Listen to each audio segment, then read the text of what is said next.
mengucapkan alhamdulillahirabbil alamin, bersalawat kepada Nabi dengan mengucapkan Allahumma salli ala Muhammad wa ala ali Muhammad fil alamin innaka Hamidum Majid. Bapak Ibu sekalian yang berbahagia, mudah-mudahan Allah ridai, Allah berkahi, Allah sehatkan, Allah kuatkan, Allah limpahkan rezeki. Insyaallah kita semua husnul khatimah. Untuk orang tua kita yang telah mendahului, Allah tempatkan di tempat terbaik di sisinya. Allah terima amal ibadahnya. Kemudian Allah kumpulkan bersama orang-orang yang saleh. Dan kemudian untuk orang tua kita yang masih hidup, Allah kuatkan, Allah sehatkan, Allah luaskan rezeki. InsyaAllah husnul khatimah. Amin ya rabbal alamin. Bapak Ibu sekalian yang berbahagia, di dalam satu hadis baginda Nabi Muhammad sallallahu alaihi wasallam dari Al-Hakim, rawahul Hakim. Kata baginda Nabi Muhammad sallallahu alaihi wasallam, an Abi Hurairah radhiyallahu anhu, sami'tu Rasulullah sallallahu alaihi wasallam yaqul. Kata Nabi, sayusibu ummati da'al umam. Wa qala ya Rasulullah, wa ma da'ul umam? Qala al-asharu wal batalu, at-takatsur wat tanajusu, at-tabaghut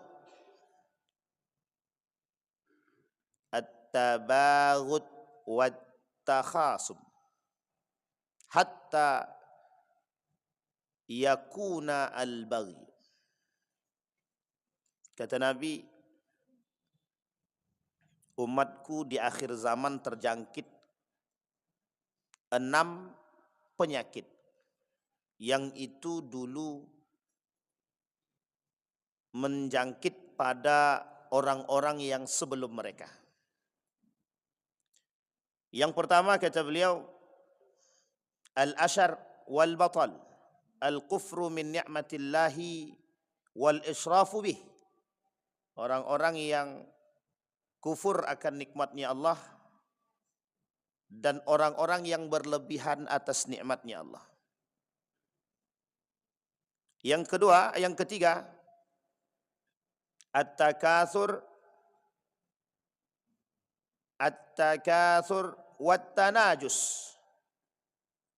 Orang-orang yang menumpuk harta dan berlebih-lebihan dalam menghirup dunia.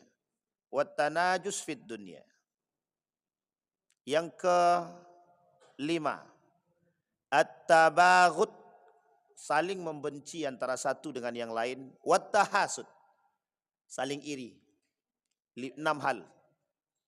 Kata Nabi, 6 perkara ini yang akan menjangkit pada umatku, dan penyakit ini yang 6 dulu telah terjangkit pada orang-orang sebelumnya. Orang-orang sebelum yang terjangkit itu pra-Islam, sebelum Islam datang atau jahiliyah lah. Jahiliyah sudah kita bahas di sini yang 4 poin dalam Al-Quran. Hukmul jahiliyah, dhannal jahiliyah, tabarrujal jahiliyah, hamiyatal jahiliyah. Ada 4 tuh. Itu karakter jahiliyah tuh. Tapi dari 6 poin tadi juga sama. 6 poin itu juga disebutkan karakter jahiliyah sebelum datangnya Islam. Al-Quran berbicara 4 karakter dalam Al-Quran yang disebutkan secara zahir tentang kejahiliahan itu. Tapi Syekh Abdul Razak mengatakan ada sekitar sekian banyak karakter jahiliyah di dalam Al-Quran. Dan karakter-karakter itu tidak disebutkan secara spesifik bahwa itu adalah jahiliyah. Gitu. Tapi dari 4 yang tadi itu sudah zahir. Karena Al-Quran yang berbicara zannal jahiliyah. Kemudian hukmul jahiliyah, tabarrujal jahiliyah, kemudian hamiyatal jahiliyah. Dan keempat-empatnya Allah sebutkan dalam Al-Quran. Itu jahiliyah semua tuh. Uniknya jahiliyah ini, itu sebelum datangnya Islam. Islam belum datang tuh. Kalau kita berbicara tentang 6 hadis tadi, dari 6 poin tadi yang dalam hadis Nabi tadi, kata Nabi sama, itu juga sebelum Islam datang. Karakter sebelum Islam datang. Jadi karakter manusia pilihan tuh kelihatan tuh. Nabi manusia pilihan itu. Abu Bakar tidak pernah neko-neko. Abu Bakar tidak pernah neko-neko. Umar bin Khattab juga nggak pernah neko-neko. Ya memang hobi gelut tapi kan tidak neko-neko juga.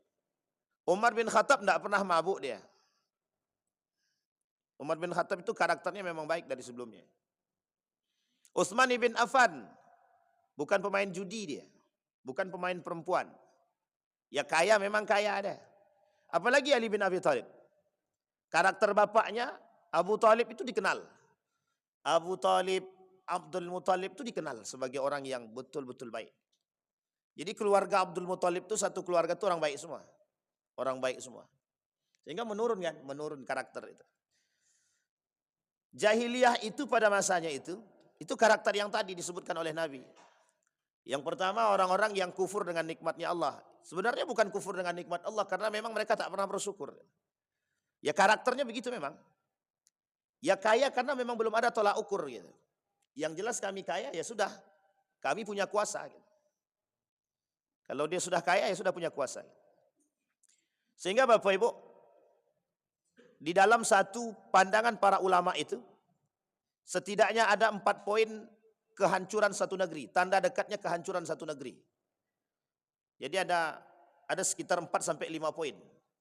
Kata para ulama itu yang dinukil dari perkataan Allah di dalam Al-Quran itu setidaknya itu ada 5 poin setidaknya ya. 5 poin yang tanda dekatnya akan kehancuran satu negeri.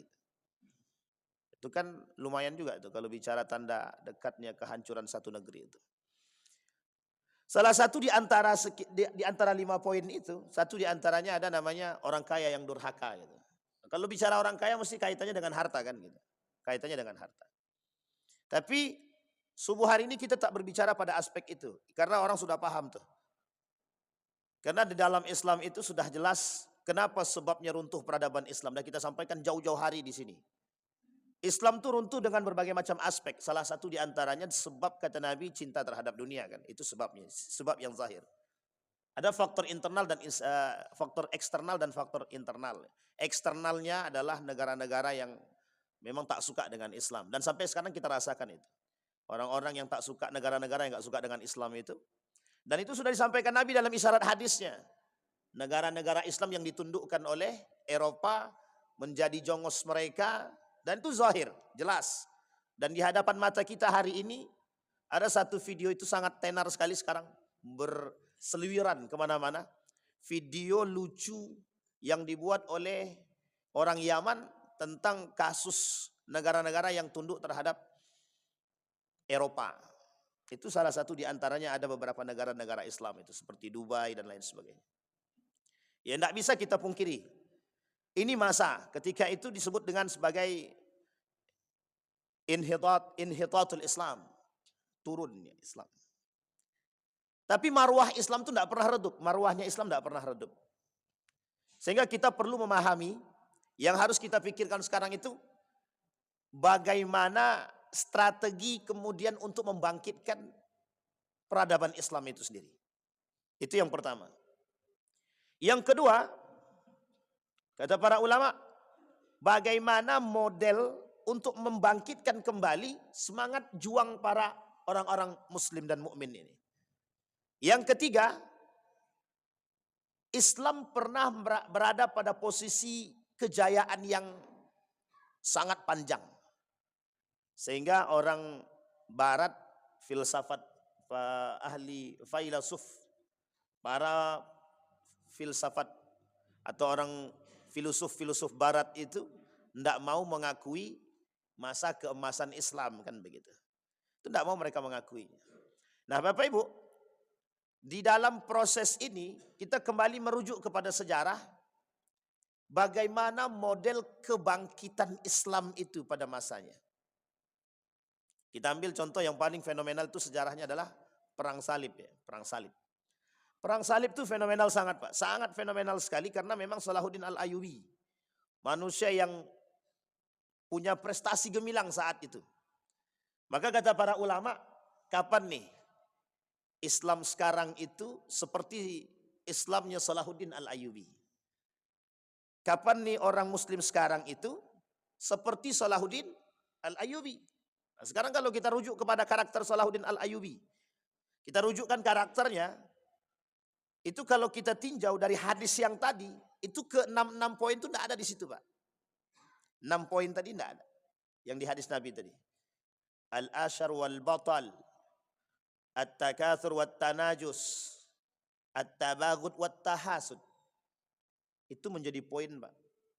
Karena meruntuhkan, melawan musuh yang paling berat itu adalah musuh diri sendiri kan. Musuh paling berat itu ya diri sendiri. Maka kata para ulama tuh, kembalinya Salahuddin Al-Ayyubi. Kembalinya Salahuddin Al-Ayyubi. Sekarang kita mau lihat sedikit. Bagaimana model kebangkitan Islam pada masa Salahuddin Al-Ayyubi. Apa yang dilakukan oleh Salahuddin Al-Ayyubi dalam perang salib itu. Betapa besarnya peran Islam. Kalau bahasa lainnya, itu sama ketika Nabi berada dalam perang Badar. Sama ketika Nabi dalam perang Badar. Nabi berdoa begini kepada Allah. Ya Allah, kalau ini kami kalah, atau engkau tidak menangkan kami, niscaya tidak akan ada orang yang menyembah dirimu. Sama Pak. Sama ketika itu.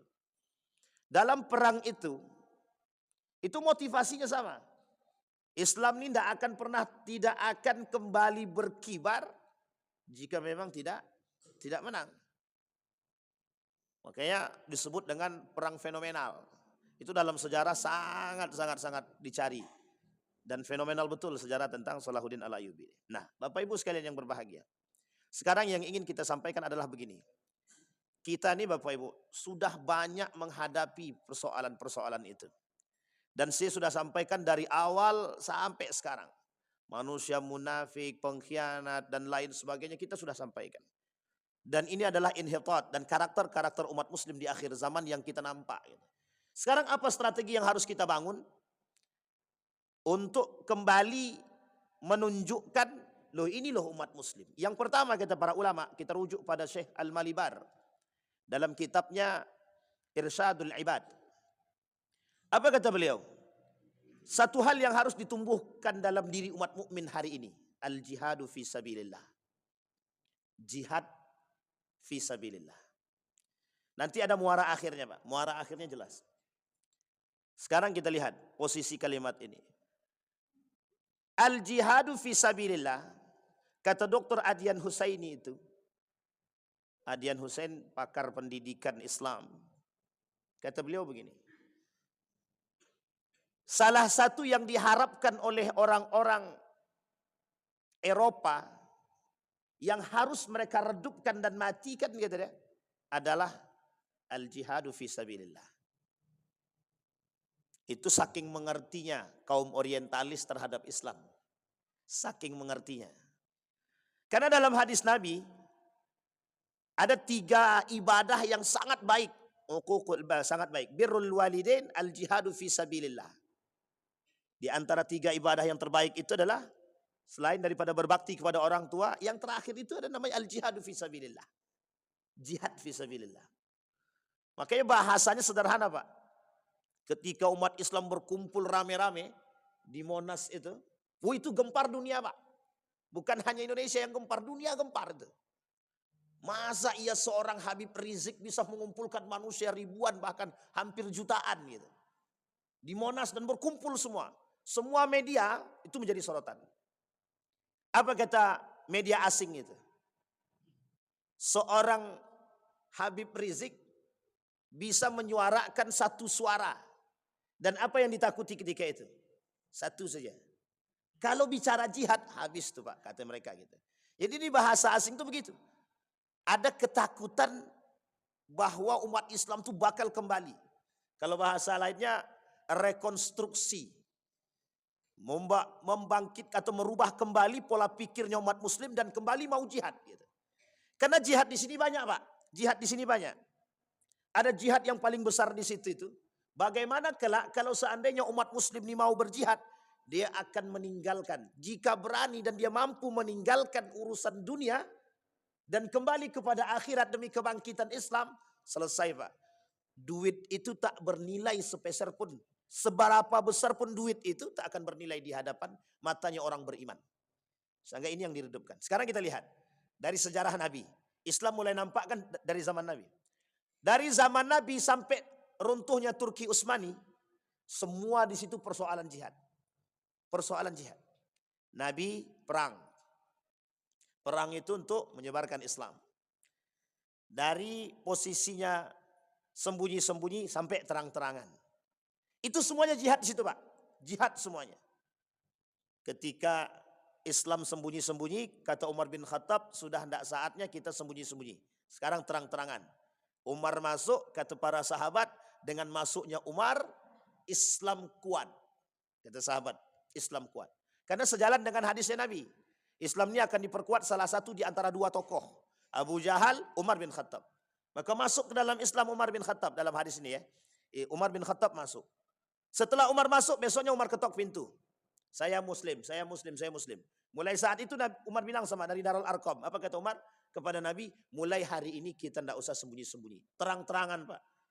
Langsung terang-terangan, pegang bahu, semua gandengan tangan. Orang-orang yang kafir Quraisy yang ada di Mekah itu memandangi Pak dengan sinis dan seolah-olah ingin membunuh. Tapi tak sanggup. Ada ketakutan yang besar. Dengan jumlah yang sedikit, kenapa Allah katakan dalam Al-Quran itu? Dalam perang Badar, kam min fi'atin qalilatin ghalabat fi'atan katsiratan bi'idznillah. Itu yang membuat semangat besar itu semangat jihadnya tadi. Coba bayangkan. Andai kata yang di sini punya semangat jihad semua, wah itu lain. Semangat sekali. Ibu-ibu tukang masak. Pokoknya kalau mau jihad kami siapkan. Akan begitu. Nah, ini semangat. Tapi jihadnya ya, jihad poin di sini. Kata Gus Baha itu, lemahnya jihad itu di situ. Jadi satu cara untuk menghancurkan umat muslim ini adalah lemahkan dulu jihad mereka. Nah, nanti kita lihat bagaimana cara mereka melemahkan jihad tersebut. Nah, sampai di sini bisa dipahami Bapak Ibu ya. Jadi poin jihadnya itu. Kata para ulama, kata Syekh Al-Malibar itu jihad. Makanya kalau Bapak Ibu kita bicara persoalan jihad itu, kalau kita bicara itu agak sedikit sensitif ya. Tapi tidak apa-apa lah gitu. Sampai kapan umat muslim mengalami ketertinggalan? Sampai mereka benci akan jihad. Selagi mereka benci akan jihad. Selagi mereka benci dengan jihad, tidak ada namanya istilah kebangkitan Islam. Coba bayangkan, kata para ulama begitu. Selagi mereka benci dengan jihad, tidak ada namanya kebangkitan Islam. Nah, sekarang jihad ini panjang Pak. Nah, nanti kita lihat poin jihad yang disebut itu. Jadi Bapak Ibu, ini posisi kita sekarang di situ. Nah, kata para orientalis, salah satu cara meruntuhkan umat muslim itu, runtuhkan semangat jihad mereka. Makanya tidak ada anak-anak muda sekarang yang mau jihad itu. Jangankan anak muda, orang-orang tua pun tidak lagi semangat jihad itu. Kata Ustaz Abdul Somad itu, datang orang tua, kalau yang tua datang mau jihad itu, tinggal jihad dalam masjid lah, kata dia. Kata Ustaz Abdul Somad itu jihad dalam masjid saja. Kalau yang datang anak muda, kan itu bahasanya Soekarno. 10 berikan aku 10 anak. Itu, tapi itu bahasa isyarat ya, bahasa kiasan ya. Berikan aku 10 pemuda, akan kugoncangkan dunia gitu. Sekarang pemudanya pada main game semua. Apa yang mau digoncangkan gitu. Aras saja tidak bergoncang gitu kan. Baik Bapak Ibu, jangankan aras, masjid aja susah goyangnya gitu. Sampai sini paham Pak. Jadi ini karakteristiknya di situ. Nah itu yang pertama, jihad. Nah sekarang kita lihat apa yang disebut dengan jihad sekarang. Kata para ulama itu jihad itu ya berperang. Jihad itu ya berperang. Tapi ada yang kemudian membuat bahasa lebih sederhana. Jihad itu adalah melawan hawa nafsu. Asyaddul jihad jihadul hawa. Sebaik-baik, seberat-beratnya jihad, jihad melawan hawa nafsu. Loh memang betul Pak, sekarang ini kita sedang berperang dengan diri kita sendiri. Coba bayangkan, pilih mana? Pilih, ini yang bahasa sederhana ya, pilih mana gitu. Pilih salat di masjid atau salat di rumah kan gitu. Itu kan jihad itu. Pilih ke masjid atau ke mall yang banyak diskonnya gitu kan. Bagi ibu-ibu kan. Dan ini jihad Pak, jihad melawan yang betul. Itu sebenarnya sederhana, tapi ada jihad yang paling berat lagi. Dalam persoalan pendidikan, pilih mana? Sekolah yang ada Islamnya atau sekolah yang tidak ada Islamnya. Pilih mana? Menanamkan semangat Al-Quran dan nilai keislaman terhadap anak melalui pendidikan berbasis Islam atau tidak. Nanti banyak gitu Pak. Banyak gitu. Sekarang lihat jihadnya para pakar pendidikan Islam hari ini. Apa jihad mereka hari ini? Bagaimana meruntuhkan model liberalisme sekulerisme dalam perguruan tinggi. Ini saya kasih tahu dengan cara agak-agak sedikit vulgar tuh begini. Sarangnya liberalisme sekulerisme itu di perguruan tinggi sekarang. Itu sarang betul tuh Pak. Sekulerisme, pluralisme, liberalisme itu sarangnya kalau Bapak mau lihat itu di perguruan tinggi. Itu kalau tersinggung perguruan tinggi berarti memang sama tuh, pelaku semua tuh. Tapi memang di situ Pak, sampai bahasan dalam satu buku ada namanya On Islamic Civilization itu, dalam satu buku itu tebal sekali. Itu isinya pembahasan bagaimana mengeluarkan isu, mengeluarkan paham-paham ini daripada perguruan tinggi itu. Coba bayangkan. Universitas Islam Negeri misalkan. Ternyata di dalam itu semuanya adalah liberalisme. Sampai ada seorang pakar itu, kalau saya tak salah Profesor Dr. Azumardi Azra, apa kata beliau? Saatnya umat muslim membuka diri gitu, dan menerima keterbukaan. Gitu. Sepintas begitu dalam dunia keilmiahan dianggap itu benar. Tapi hati-hati dengan pernyataan demikian. Kenapa kita bilang hati-hati? Dampak dari keterbukaan kita hari ini itu yang terjadi. Paham maksud saya Bapak Ibu ya? Ini karena Bang Romi pilih judulnya Perang Pemikiran. Makanya perangnya pemikiran aja terus tidak akan ada akhirnya nih. Sampai sini paham Bapak Ibu ya? Jadi keterbukaan. Sehingga bahasa dalam Al-Quran itu, bagaimana keseimbangan itu bisa timbul dan nampak, sementara umat muslim itu meruntuhkan keseimbangan itu sendiri. Nah, ini kita ambil contoh begini. Sederhananya begini. Tadi kata Nabi dalam hadisnya itu penyebab umatku akan terjangkit penyakit 6 hal.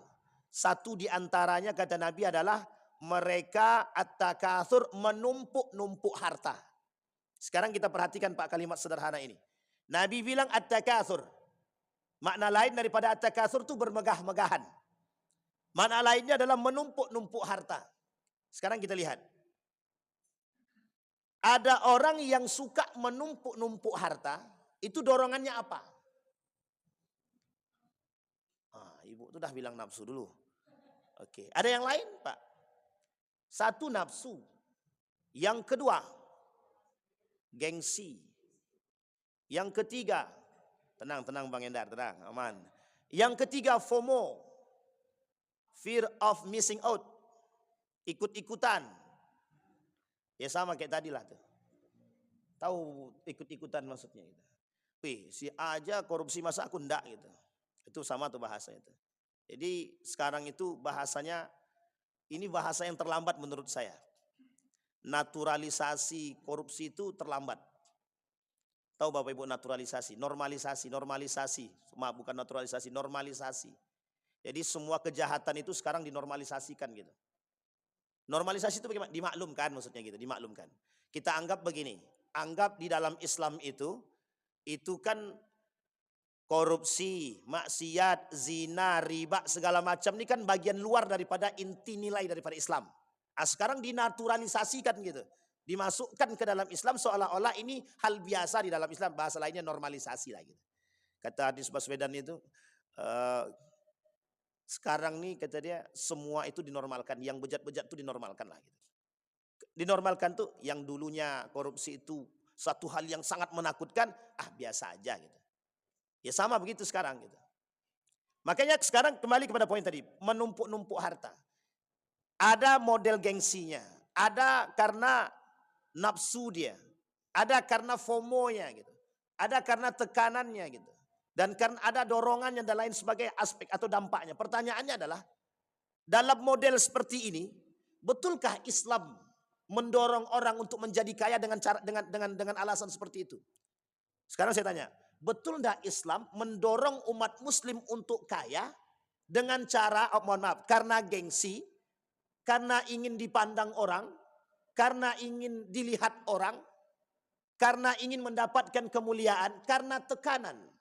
Betulkah Islam mendorong umat muslim untuk kaya karena aspek ini? Enggak sama sekali, sama sekali tidak. Sekarang pertanyaannya, mereka kaya dorongannya apa? Hawa nafsu. Sekarang pertanyaannya, kalau dorongannya hawa nafsu, kira-kira cara yang digunakan untuk memperkaya diri halal atau haram? Ibu ini semangat kali lah. Haram ibu ya. Pokoknya ibu harus suara tuh bu. Haram pak. Dorongan cara yang dilakukan pasti yang haram. Karena memang mohon maaf. Salah satu cara yang bisa dilakukan untuk menumpuk harta ya dengan cara yang haram. Sekarang saya tanya. Gaji PNS berapa? Nggak usahlah PNS pak. Apa namanya itu? Sebelum PNS itu apa namanya? Honorer. Tenaga kerja honorer tahun 2023 di Pekanbaru masih ada yang dapat 800.000 per bulan. Kerja dari jam 8, jam 7 sampai jam 4. Gajinya 800.000. Sekarang saya tanya, sudah masuknya dengan sogok, dapatnya cuma 800.000. Kita tidak dalam keadaan menjelekkan yang lain, na'udzubillah bukan. Tapi kita ingin melihat perbandingan sesuatu hal. Sesuatu yang dihasilkan dengan cara yang haram mesti akan mendapatkan yang, mohon maaf Pak, mohon maaf. Sekarang kita lihat Pak, kondisi itu. 800.000 itu bisa menghidupkan siapa? Anggap dia belum punya anak dan istri. Apa yang terjadi? Kalau dia belum punya anak dan istri, 800.000 cukup. Di Pekanbaru. Anggaplah cukup, anggap cukup gitu. Kalaupun dia makan di tempat warung yang sangat sederhana betul. Yang mungkin nasi telurnya 5.000 lah. Nasi telur 5.000. Karena di Yogyakarta masih ada nasi telur 5.000 kan itu. Tapi kalau 800.000 ini tinggal di Temilahan untuk seorang diri bisa. Karena masih ada nasi telur itu yang di bawah 5.000. Baik, kita lihat sekarang. Paling banter Pak hidupnya 600.000 sampai 700.000 sebulan. Untuk makan saja. 100.000 untuk apa? Belum pulsanya dan lain sebagainya.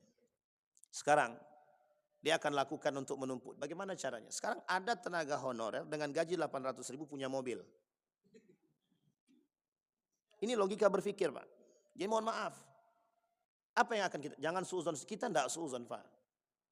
Yang kita bahas adalah bagaimana ada orang menumpuk harta dengan cara yang haram. Sekarang jihadnya dia di situ Pak. Mau ndak tangan nih, mohon maaf Pak. Ini betulan cerita. Ada seorang sahabat itu, staf ahli DPRD provinsi. Saya tak sebutkan provinsi mana ya. Tapi dia staf ahli provinsi gitu. Disuruh membuat proposal, kalau dia berhasil membuat proposal dia akan dapat uang minimal 40 juta dikasih. Coba bayangkan. Itu kalau dia ndak jihad dengan diri dia sendiri, oh itu mudah saja menghasilkan duit itu Pak. Kalau satu kelompok aja minta satu, kalau 5 kelompok, kali aja 5 kali 4, 200 juta Pak. Mudah cari duit itu. Atau susah? Beberapa hari yang lalu, datang seorang bertanya tentang fikih muamalah. Dia bilang begini, Ustaz, ada perbankan menawarkan uang 100 miliar kepada kami Ustaz. Tapi dengan model riba, kata dia. Kira-kira bagaimana, kami terima atau tidak untuk perusahaan kami, modal perusahaan kami gitu. Saya bilang, dengan kontan-kontan saja. Selagi ada unsur ribawi, sampai kapanpun tidak akan pernah Allah ridai. Saya bilang. Tapi Ustaz, ada Ustaz yang membolehkan katanya. Dibandingkannya pula begitu. Astagfirullah wa atubu ilaih. Ya mungkin ada yang membolehkan gitu. Tapi yang uniknya, yang 50 miliar mereka tolak. 25 miliar mereka tolak. Pas 100 miliar goyang dia. 100 miliar Ustaz katanya. Besar juga katanya. Sayang kalau ditolak. Coba bayangkan Pak. Sampai mereka cari pembenaran. Mohon maaf ya. Ini ilustrasinya Pak. Sampai mereka mencari pembenaran dalil agar bisa menerima uang 100 miliar tersebut. Sampai di sini bisa dipahami gaya berpikirnya Pak. Coba. Sekarang nih Pak. Salah satu cara melemahkan semangat jihad itu dengan cara begitu Pak. Bagaimana umat muslim bisa tidak semangat jihad dengan beberapa cara. Satu. Asupan makanan yang harus mereka terima. Apa kata Profesor Dr. Muniarti, Rektor Tazkiyah, Universitas Tazkiyah di Bogor. Apa kata beliau? Salah satu yang bisa menurunkan semangat berislamnya seseorang itu dari hal makanan yang halal dan haram. Kalau yang halal yang dia makan, mesti semangat berislam itu tinggi. Tapi kalau yang dimakan dia yang haram, runtuh. Makanya kenapa mereka semangat sekali membagi daging babi itu menjadi 180 macam bagian yang diterjemahkan dalam bahasa Inggris dalam setiap itu berbeda semua. Dari 1 sampai 180 itu semuanya beda bahasa Inggrisnya. Dan itu bagian-bagian dalam pada daging babi tadi. Yang oleh mereka dikatakan 160 produk dihasilkan dari seekor babi. Hanya tujuannya untuk menurunkan semangat berislamnya umat muslim itu sendiri. Cara menghancurkan kita dengan cara hal demikian. Kuaci misalkan. Tapi saya tak sebut merek ya. Kuaci misalkan. Ada yang bercampur dengan minyak babi. Ya kan? Vaksin bercampur dengan entah minyak babi, entah daging babi, enggak tahulah kan. Dan lain sebagainya, Pak. Sampai kita sulit mencari makanan. Betul-betul. Semangat kita di akhir jihad kita di akhir zaman ini berat, Pak. Makanan kita harus cari mana yang sehat, mana yang baik gitu. Itu betul-betul jihad, Pak. Karena di situ kita diredupkan dengan gaya begitu, Pak. Mau enggak mau. Itu satu. Yang pertama tadi cara meredupkannya adalah bagaimana makanan yang kita makan ini halal atau haram. Sekarang kelihatan umat muslim pilih mana, halal atau haram? Halal, Ustaz. Sekarang di antara halal itu ada lagi yang baik atau yang kurang baik. Starbucks itu halal tak? Halal. Coca-Cola halal apa tidak? Halal. Ajinomoto halal apa tidak? Halal. Halal semua tuh, Pak. Ada merek halalnya, ada label halalnya itu, Pak. Sekarang pertanyaannya baik apa tidak? Kan gitu. Nah, itu pandai-pandai Bapak Ibu lah. Sampai sini paham ya Bapak Ibu ya. Dulu pernah terjadi normalisasi babi. Tahu maksudnya normalisasi babi? Diangkat gaya berpikir begini, apa yang membuat babi itu haram? Cacing pita, bersihkan cacing pitanya, jadi halal babinya katanya gitu. Coba bayangkan Pak, sama dengan minuman khamar. Minuman khamar itu apa yang diharamkan oleh Allah? Memabukkan. Berarti kalau kami minum sedikit tidak mabuk, berarti kami tidak haram katanya.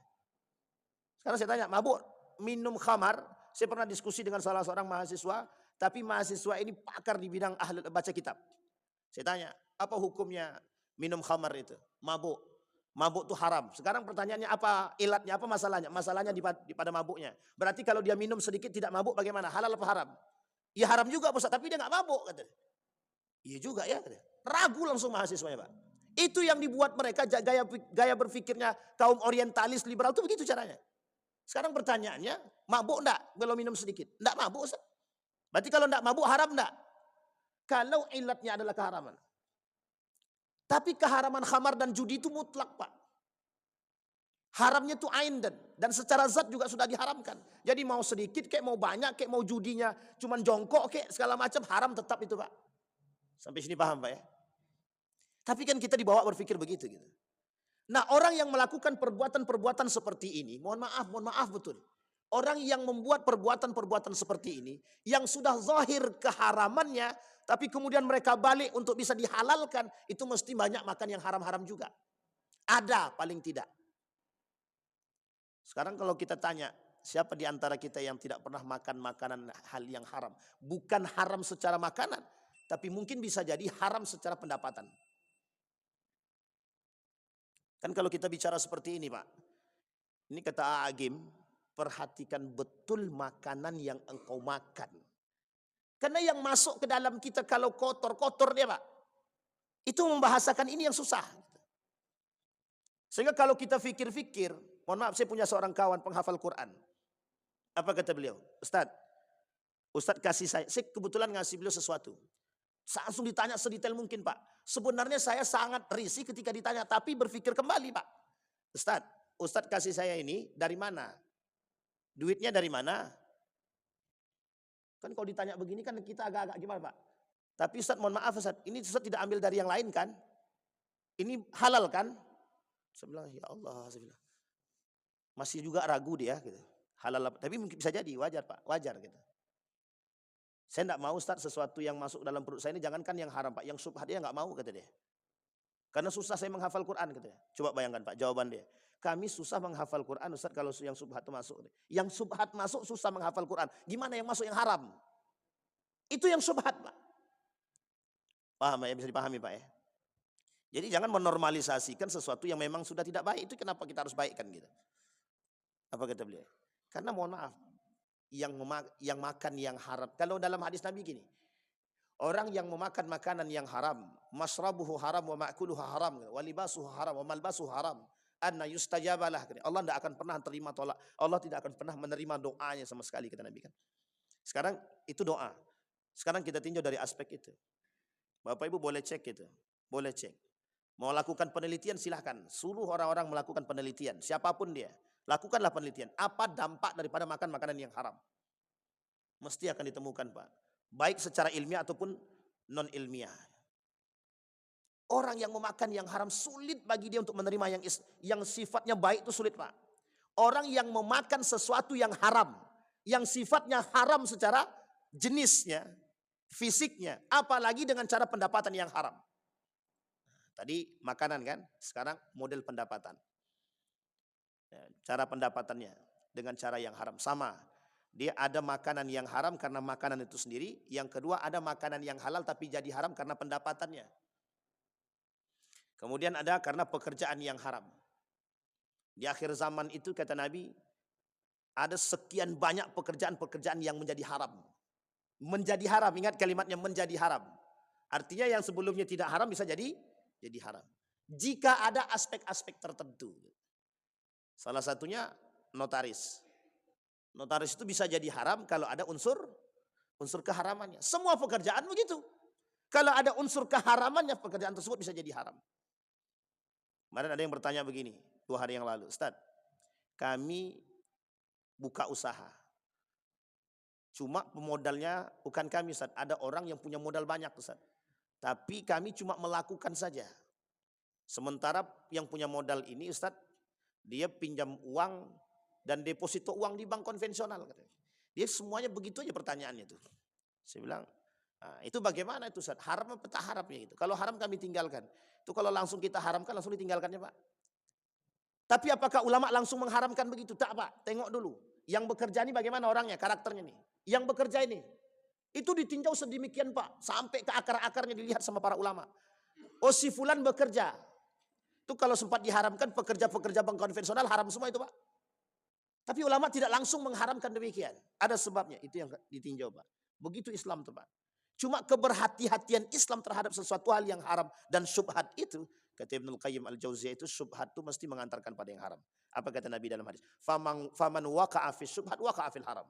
Yang terjebak dalam kesyubhatan mesti terjebak dalam keharaman. Itu Nabi yang bilang dalam hadis. Sampai di sini paham Pak ya? Jadi cara meruntuhkan semangat jihad dalam diri seseorang tadi, dalam diri seorang muslim, asupan yang halal dan haramnya. Sampai di sini bisa dipahami Pak ya? Yang kedua. Bagaimana cara mereka meruntuhkan semangat jihad dalam diri umat muslim tadi? Yang kedua, dibuatlah mereka cinta terhadap dunia. Bagaimana cara mereka cinta terhadap dunia? Apa yang disukai oleh umat muslim, umat manusia hari ini? Ini poinnya. Andalusia pernah kita ceritakan di sini sebab dengan musik misalkan. Dengan musik saja bisa meruntuhkan semangat. Kenapa Ustaz Adi Hidayat bilang, memang posisi musik ini ikhtilaf di tengah para ulama kata dia. Tapi yang dikhawatirkan para ulama itu adalah, yang dikhawatirkan oleh para anbiya nabi itu adalah, yang dikhawatirkan, yang disebutkan dalam Al-Quran itu adalah melalaikan. Kalau kita bahasakan melalaikan, mohon maaf Pak. Mohon maaf lah Bapak Ibu pasti bisa jawab sendiri kan. Musik mana yang tidak melalaikan sekarang? Uang 17 Agustus saja refleksinya azan berkumandang musik jalan terus. Itu refleksi kemerdekaan tuh. Yang kita syukuri, kita mensyukuri kemerdekaan. Mensyukuri kemerdekaan tapi mereka tidak tahu kemerdekaan itu diberikan dari anugerah ilahi. Harusnya kan rasa syukurnya jelas gitu. Jogetnya jalan, campur baurnya jalan, judinya oke, khamarnya oke, tapi refleksi kemerdekaan. Di mana letak kemerdekaannya itu? Wallahu alam. Sampai sini paham Pak ya? Musik. Jadi dibuat sesuatu yang bisa menikmati, bisa dinikmati. Eropa pada masanya, salah satu pengaruh musik di Eropa itu pada masa Ziryab, Andalusia. Seorang pemuda namanya Ziryab yang membuat atau memanipulasi Eropa atau merubah Eropa dari yang tidak mengenal musik menjadi mengenal musik. Namanya ziryab, cari aja. Nanti ketemu tuh Pak, ziryab.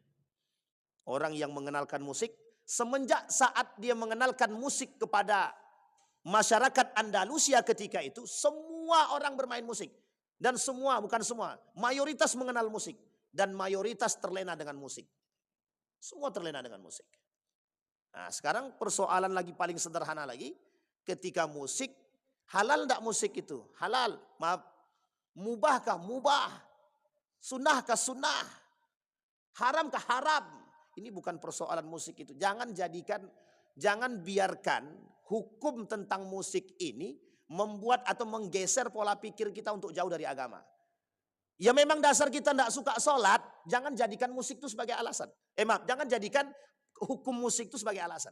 Uang hukum musik mubah kok. Tapi Anda lalai dengan sholat loh. Jadi hukum musik tadi yang melalaikan kita daripada agama, daripada nilai, daripada sholat, jadi haram Pak. Jadi haram. Bukan hanya musik, semuanya Pak. Sampai sekarang ada seorang ulama mengatakan dengan spontannya dia katakan. Dengan resmi dia katakan. Hiburan itu halal kata dia. Hiburan itu mubah kata dia. Tahu yang saya maksud ini Pak? Ini videonya lagi rame kemarin itu. Ada salah seorang ulama di sana, di Timur Tengah itu. Ketika ada kasus sorotan yang besar terhadap negara mereka. Langsung dia buat satu video, apa kata dia, hiburan itu mubah, boleh. Dengan cara apapun dia hiburan, boleh. Tapi di situ tidak ditambahkan Pak.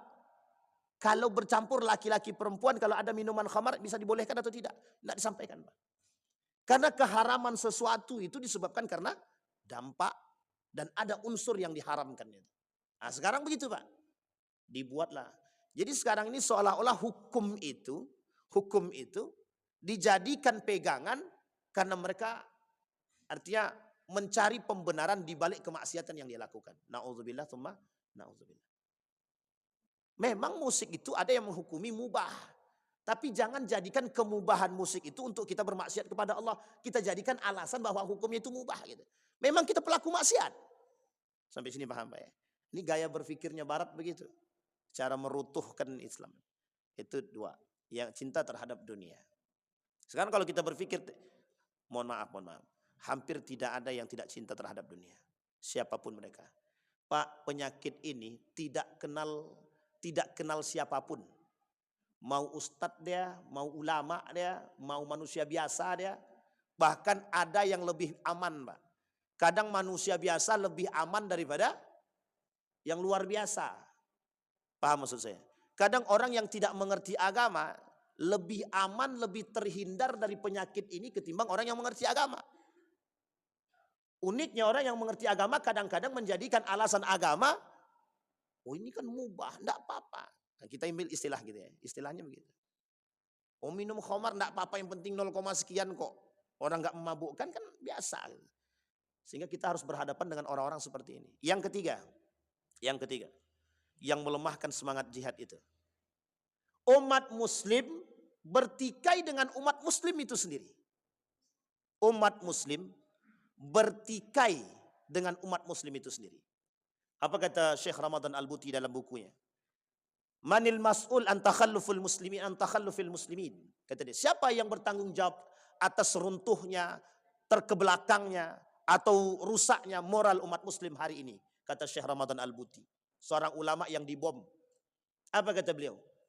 Siapa yang bertanggung jawab atas keterbelakangan umat muslim hari ini? Siapa yang bertanggung jawab atas runtuhnya peradaban Islam ini? Siapa yang bertanggung jawab atas rusaknya moral umat muslim hari ini? Siapa yang bisa jawab Pak? Siapa yang bertanggung jawab? Islam kah? Nabi kah? Allah kah? Orang tua kah? Atau siapakah? Atau pendidikan kah? Kita jawab. Yang bisa menjawab ini diri kita masing-masing. Kata beliau, siapa yang merusak, yang bisa bertanggung jawab atas rusaknya moral kita? Siapa yang bisa menjawab? Siapa yang bertanggung jawab atas jauhnya umat mukmin hari ini dari semangat jihad? Ini baru jihad aja nih, belum yang lain. Sampai sini paham ya? Baik. Jadi posisi kita, jihad ini sengaja Jihad, semangat jihad ini sengaja diredupkan dalam diri umat mukmin itu sendiri. Makanya mohon maaf, kenapa ketika Habib Rizik itu membuat satu skema, saya tidak dalam sedang memuji ya, tidak dalam sedang memuji, kita mengambil permisalan saja. Dan betapa banyak orang yang mulai menggerogoti sedikit demi sedikit untuk merusak itu. Karena jangan sampai umat muslim itu bersatu. Dan itu sudah menjadi bahasan penting dalam orientalis. Kami pokoknya harus merusak umat muslim. Itu hukumnya wajib. Nah, gitulah bahasanya, Pak.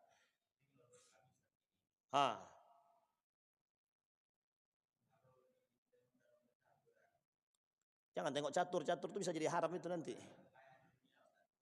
Gimana?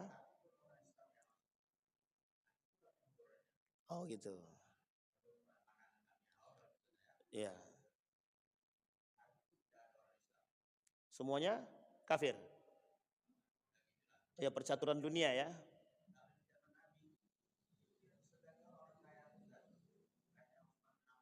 Ya, Abdurrahman bin Auf, Abu Bakar ya. Baik. Sama-sama Pak, bagus Pak. Alhamdulillah. Betul Pak. Sekarang sebenarnya banyak orang-orang muslim yang perhatiin itu banyak. Sekarang nih, mohon maaf Bapak Ibu jangan tersinggung ya. Umat muslim hari ini banyak yang punya misi yang sama dengan kita. Banyak. Cuma untuk disatukan itu, ini yang menjadi problem kita hari ini. Misal. Ini saya kasih contoh ya, Tapi jangan dibawa kemana-mana. Misal, Bapak Ibu ikut kabilahnya Muhammadiyah misalnya. Yang lain ikut kabilahnya Persis misalnya. Yang lain ikut kabilahnya A gitu. Jadi yang menjadi persoalan kita sekarang ini setiap kabilah ini punya keinginan untuk menjunjung tinggi nilai Islam. Semua sama. Izzahnya sama. Pokoknya kami li'i'la'i kalimatillah. Sama. Semua sama. Sekarang kan sudah ada nih. Gimana caranya menemukan ini dalam satu ruangan. Yang kemudian dalam satu ruangan ini. Yang sudah ada kelompok ini. Yang sama misinya ini. Kemudian menebarkan itu kepada yang lain sehingga bisa menggandeng yang lain. Sebenarnya kita cuma butuh itu. Sesederhana itu. Sebenarnya. Cuma, ada cumanya. Kenapa kok susah kali? Itu poinnya Pak. Sampai di sini paham Pak ya? Sekarang saya sampaikan lagi. Mengapa tidak bisa kita menyatukan umat muslim satu persepsi?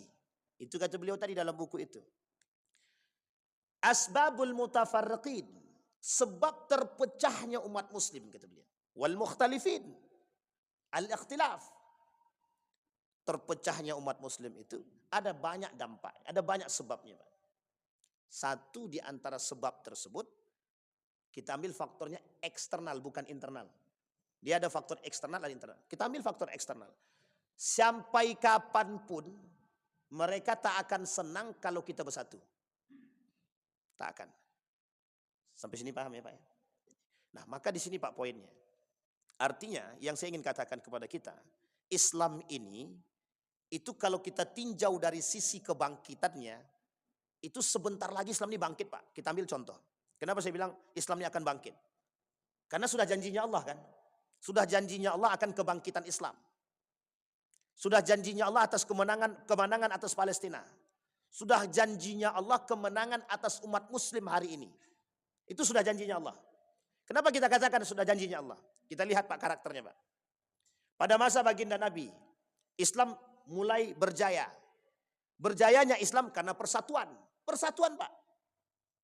Umar bin Khattab bilang yuk rame-rame. Gandengan Pak. Dari pertama kali Islam mulai terang-terangan. Sampai mereka diusir. Pindah ke Madinah. Semua bergandengan tangan. Semua bergandengan. Siapapun yang masuk, yang menyusup dari kalangan mereka. Mesti terpental.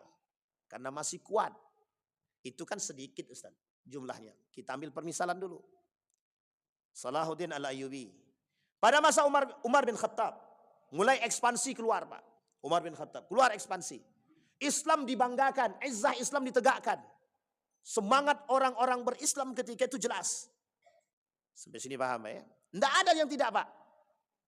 Sampai Umar bin Khattab mengatakan semuanya punya. Kalau kalian berperang, pokoknya mati syahid.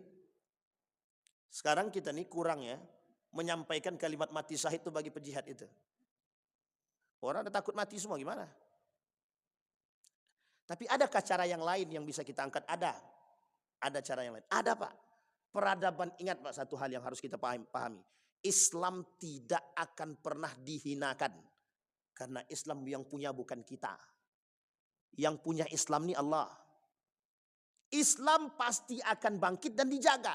Umat Muslim yang menjaga marwahnya Islam, dia yang akan membangkitkan kembali Islam itu. Mohon maaf, kenapa rakyat Palestina kokoh dengan itu? Itu tujuan mereka, Pak. Kami mulia dengan Islam. Sekarang pertanyaannya, umat Muslim bangga nggak jadi Muslim? Itu aja. Ini poin terakhir sebenarnya. Kenapa Erdogan berani mengatakan identitas kita sebagai seorang Muslim?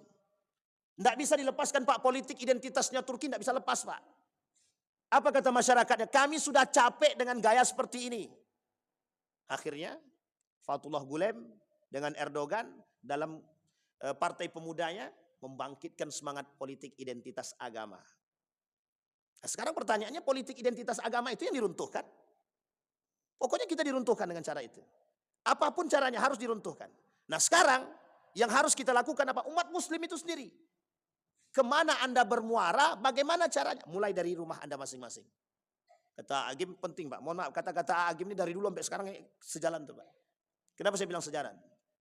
Perlu adanya pendidikan agama di rumah khusus bagi kita. Tapi skalanya yang besar kita butuhkan, Ustaz. Betul, kita butuh skala besar sekarang. Bagaimana peran para ulama dan umara hari ini? Ada caranya? Ada. Perbaiki dulu sistemnya. Nah ini masalahnya, Pak, sistem ini. Itu yang dikatakan beliau tadi. Bagaimana kita bisa memperbaiki sistem sementara kita tidak di dalam, Pak? Ini poinnya, Pak. Sekarang yang kita rubah sebelum itu, yang harus kita rubah pola pikir masyarakatnya, Pak. Kalau masyarakatnya masih menerima dan masih memilih orang-orang yang mohon maaf pelaku maksiatnya gimana? Sehingga mohon maaf, Pak, kita sekarang ini berpikir begini, adalah malas saya jadi anggota dewan, nanti duduk jadi penjahat juga, katanya. Ya kalau frame seperti ini kita bangun, ya yang ngisi para penjahat semua, Pak. Yang ngisi para penjahat semua. Makanya dilawan. Yazid bin Muawiyah kan sudah berkali-kali kita sampaikan, Pak. Yazid bin Muawiyah terkenal kezalimannya, mohon maaf, terkenal kefasikatnya. Diperang, Pak, oleh Abdullah. Diperang. Diperangi oleh Ibnu Zubair. Kenapa diperangi? Apa jawaban mereka? Kezaliman harus dilawan. Nah, sekarang frame kita adalah bagaimana merubah pola pikir masyarakat ini agar bisa berperang melawan kezaliman. Ustaz, kami cari makan dari situ. Gimana kami mau memerangi kezaliman? Itu masalahnya, Pak. Sampai sini paham ya, Bapak Ibu ya? Baik, sekarang pertanyaannya kita kembalikan.